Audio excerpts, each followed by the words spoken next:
ఈరోజు మనం చూసుకున్నట్టయితే కల్వకుంట్ల కవితక్క గారు మాట్లాడిన మాటలు వింటుంటే నవ్వాలా ఏడవాలా కూడా అర్థం కానటువంటి పరిస్థితి ఏర్పడ్డది. ఒక్కసారి మన కవితక్క ఏమన్నదో వినే ప్రయత్నం చేద్దాం, తర్వాత మాట్లాడదాం. ఇవాళ ఉద్యమ కాలంలో ఎట్లయితే మన మీద అవాకులు చెవాకులు పేలిండ్రో మళ్ళీ అదే పరిస్థితి ఇప్పుడు వస్తున్నది. నిన్నగాక మొన్న ఒక సినిమా వచ్చింది. సినిమా పేరేంటిది? ఇడుపు కాగితం అనే పేరు పెట్టి. ఇడుపు కాగితం అంటే ఏందో అర్థమైతలేదట, దాని మీద ట్రోలింగ్ చేస్తున్నారు.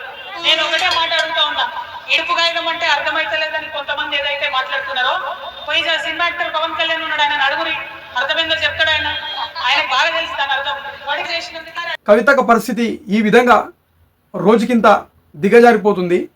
ఇడుపు కాగితము పవన్ కళ్యాణ్ గారికి బాగా తెలుసు. ఇవన్నీ బంద్ చేసుకో అక్క. సబ్జెక్ట్ ఏంది? పార్టీ ఎందుకు పెట్టినావు? ప్రజలకు ఏం చేయాలనుకుంటున్నావు? నీ ఎజెండా ఏందో చెప్పు. తెలంగాణ రాష్ట్ర ప్రజలందరూ కూడా ఒకసారి గమనించాలి. కవిత గారు ఎక్కడ ప్రెస్ మీట్ పెట్టినా కానీ ఆ ప్రెస్ మీట్ అయిపోయేలోపు పవన్ కళ్యాణ్ గారి గురించి తీసుకుంటుంది. ఎందుకంటే ఈమె చెప్పిన మాటలు ఎవ్వడు వినే పరిస్థితి లేదు. పవన్ కళ్యాణ్ గారి గురించి తీసుకుంటే కొద్దిగా హైలైట్ అవుతా అని చెప్పి ఆ యూట్యూబ్లలో టీవీలలో కనిపించడానికి నువ్వు పేరు తీసుకుంటున్నావని క్లియర్ కట్గా నాకు కాదు అర్థం కావాల్సింది, తెలంగాణ ప్రజలందరికీ కూడా అర్థమవుతుంది. ఉప్పల్లో మీటింగ్ పెట్టినావు కదా, నేను ఉండేది బోడుప్పల్లో.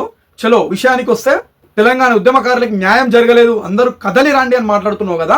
మీరు ఆ డైలాగ్ కొడుతుంటే నవ్వొస్తుంది అక్క.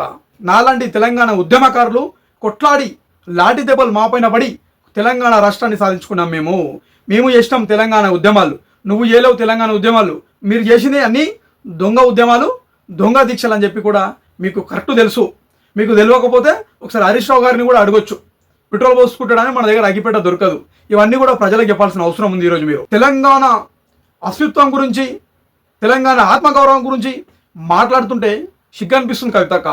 తెలంగాణ గడ్డ మీద పుట్టిన బిడ్డగా, తెలంగాణ ఉద్యమకారుడిగా, జనసేన పార్టీలో ఏ పదవి ఆశించకుండా పనిచేస్తున్న ఒక తెలంగాణ బిడ్డగా చెప్తున్నా. తెలంగాణ రాష్ట్రంలో టీఆర్ఎస్ పార్టీ ప్రభుత్వం ఉన్నప్పుడు బతుకమ్మ అని పెట్టి 100 కోట్లు స్కామ్ చేసినావు. అది ప్రతి ఒక్కరికి కూడా తెలుసు. 100 కోట్లు స్కామ్ చేసిన లెక్క కూడా తెలంగాణ ప్రజలకు చెప్పాల్సిన అవసరం ఉంది. తెలంగాణ ఆత్మ గౌరవాన్ని, తెలంగాణ ఆడబిడ్డల గౌరవాన్ని ఢిల్లీ టీఆర్ జైల్లో పోయి తాకట్టు పెట్టిన ఘనత నీకే దక్కింది కవితక్క.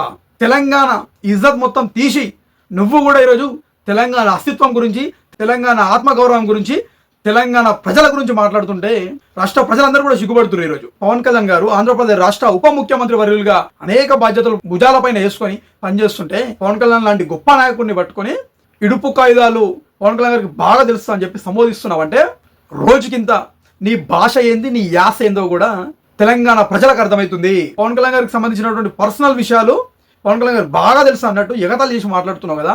అది నిన్ను నువ్వే తొక్కుకున్నట్టు, ఏదో హైలైట్ కావడానికి ఏదో స్క్రోలింగ్ చేస్తారు టీవీలలో ఎట్లయినా అని మాట్లాడుతున్నావు. కానీ రోజుకింత పవన్ కళ్యాణ్ గారి గురించి మాట్లాడితే డౌన్ అవుతావు తప్ప ఎప్పుడు కూడా పైకి లేవలేవు. అది గుర్తుపెట్టుకోవాల్సిన అవసరం ఉంది. మన కవితక్క తెలంగాణలో ఉన్నటువంటి ప్రజలకు హామీ ఇస్తుంది. హామీలు ఇస్తుంటే నాకు వస్తుంది. నాకు తెలంగాణలో ఉన్నటువంటి ప్రజలందరికీ కూడా తల్లి అవుతుందంట. తెలంగాణ రాష్ట్రంలో ఉన్నటువంటి ప్రజలు బిడ్డలంట, ఆ బాధ్యత తల్లి తీసుకుంటుందంట. తల్లి కవితక్క అంట. 4 కోట్ల పైన ఉన్నటువంటి ప్రజలు తెలంగాణ రాష్ట్రంలో ఉన్నారు. విషయానికి వస్తే నీ కుటుంబంలో మీ నాన్నగారు కేసీఆర్ గారు కానీ, మీ అన్న కేటీఆర్ గారు కానీ, మీ మామ హరీష్ రావు గారు కానీ వీళ్ళనే గొంతు పైన కాళ్ళు పెట్టి తొక్కి ఏ పార్టీ పెట్టాలో అర్థం కాక మళ్ళీ అదే పార్టీ పేరు పెట్టి జన్మనిచ్చిన తండ్రిని, అన్నని, మామని వాళ్ళకే వెన్నుపోటు పొడిచి ఈరోజు తెలంగాణ రాష్ట్రంలో ఉన్నటువంటి ప్రజలందరికీ నేను తల్లినైతా, మీ బాధలుంటే నాకు చెప్పుకోండి అని మాట్లాడుతుంటే తెలంగాణలో ఉన్నటువంటి ప్రజలు, మేధావులు, చదువుకున్నటువంటి విద్యావంతులు, బడుగిన వర్గాలకు సంబంధించిన వాళ్ళు ప్రతి ఒక్కరు కూడా నవ్వుకుంటారు ఈరోజు నువ్వు మాట్లాడుతున్న మాటలు చూసి. దీన్ని ఎవడు నమ్మే పరిస్థితి లేదు.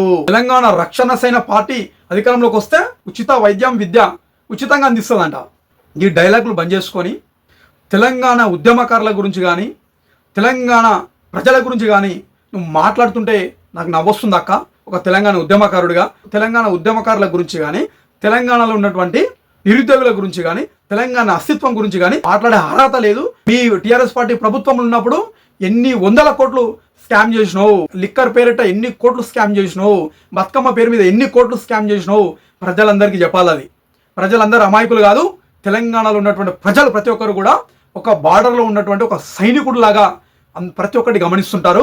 మాట్లాడుతున్న మీరు ఏవైతే ప్రజలకి అడ్డమైన హామీలు ఏమైతే ఇస్తున్నారో మీ మాటలు ఎవడు వినే పరిస్థితి కూడా లేదని చెప్పి కూడా ఈరోజు మనకు క్లియర్ కట్గా అర్థమవుతుంది.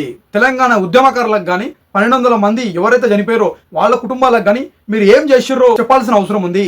మీరు ప్రభుత్వంలో ఉన్నప్పుడే వాళ్ళని పట్టించుకోలేరు, ఉద్యమకారులను పట్టించుకోలేరు, నిరుద్యోగులను పట్టించుకోలేరు, 1200 మంది బలిదానాలు ఎవరైతే అయినారో వాళ్ళ కుటుంబాలను పట్టించుకోలేరు.